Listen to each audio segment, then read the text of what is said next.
All right, let's jump right in. If you're aiming for JEE 2027, the clock is officially ticking. We've got a comprehensive, fully grounded explainer for you today that breaks down the ultimate roadmap. It's going to take you from exactly where you're sitting right now all the way to cracking the exam. So, time to get hyper-focused, because the reality of your timeline, well, it might actually surprise you. 9 months. That's it. That is exactly how much time you have remaining from today until your very first JEE attempt. 9 months to basically build your future, master the concepts, and get 100% exam ready.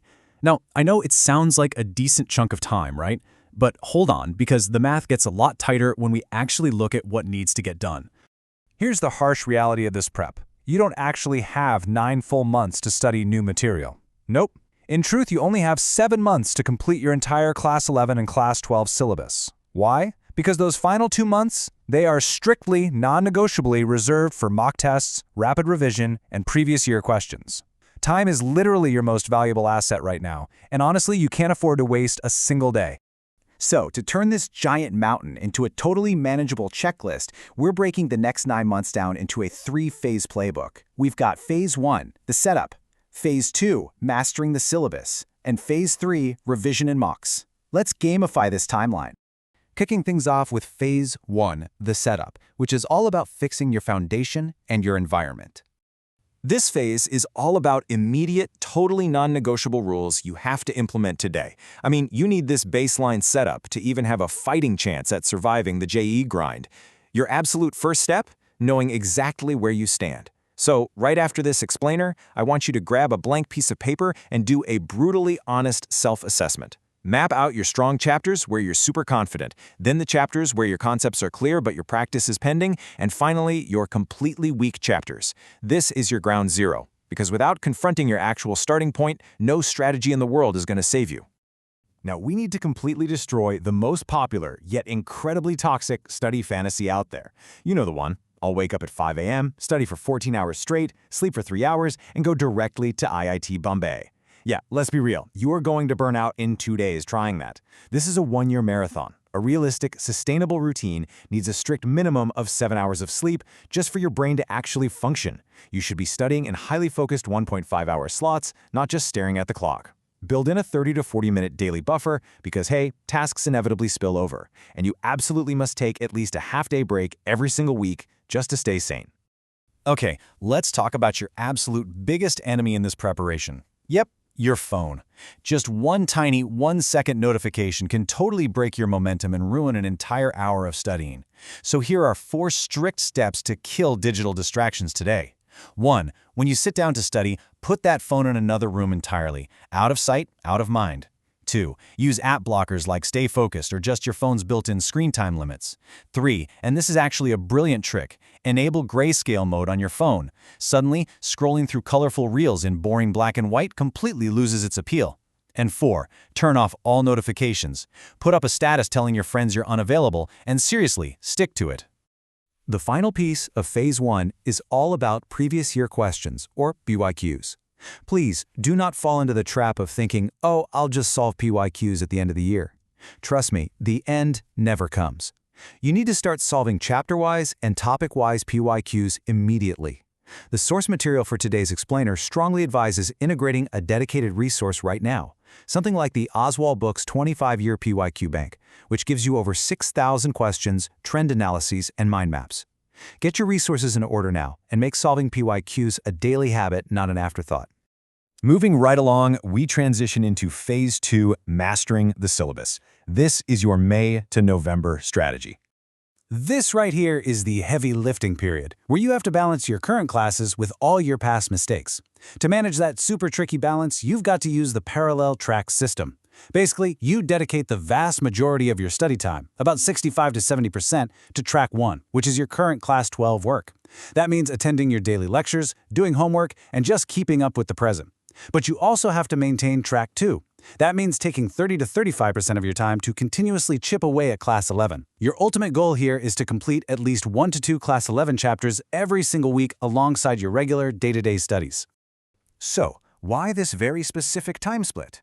Well, looking at the actual JEE exam weightage justifies it perfectly. The exam generally consists of about 45% Class 11 material and 55% Class 12 material. But remember, Class 11 provides the core foundational basics you absolutely need for those advanced application-based questions in Class 12.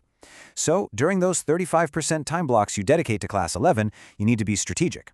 Target the high-weightage Class 11 chapters first, before you even worry about the low-weightage or incredibly difficult ones. Okay, so how do you actually complete a chapter properly? You follow this essential 4-step flow to take any topic from 0 to advanced level. Step 1. Clear your concepts through lectures and theory books. Step 2. Practice immediately using your coaching modules or daily practice problems. Step 3. Dive into reference books to tackle those mains to advanced level exercises. And then Step 4, the absolute deal breaker. Solve the last 10 years of PYQs for that specific chapter. Listen to me on this. If you stop at Step 3, you are straight up abandoning the crucial final 20 to 30% of your prep. You have to close the loop. Do all 4 steps. And finally, we enter Phase 3, Revision and Mocks. Welcome to the final stretch. This phase is the exact critical window where average, hardworking students completely transform their trajectory and become top rankers.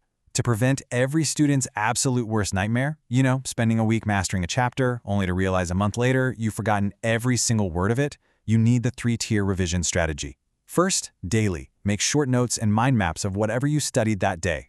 Second, weekly. Spend some time reviewing everything you covered in the past 7 days. And third, monthly. Do a rapid, comprehensive revision of the entire month's content. This layered approach is the only way to actually lock the information into your long-term memory.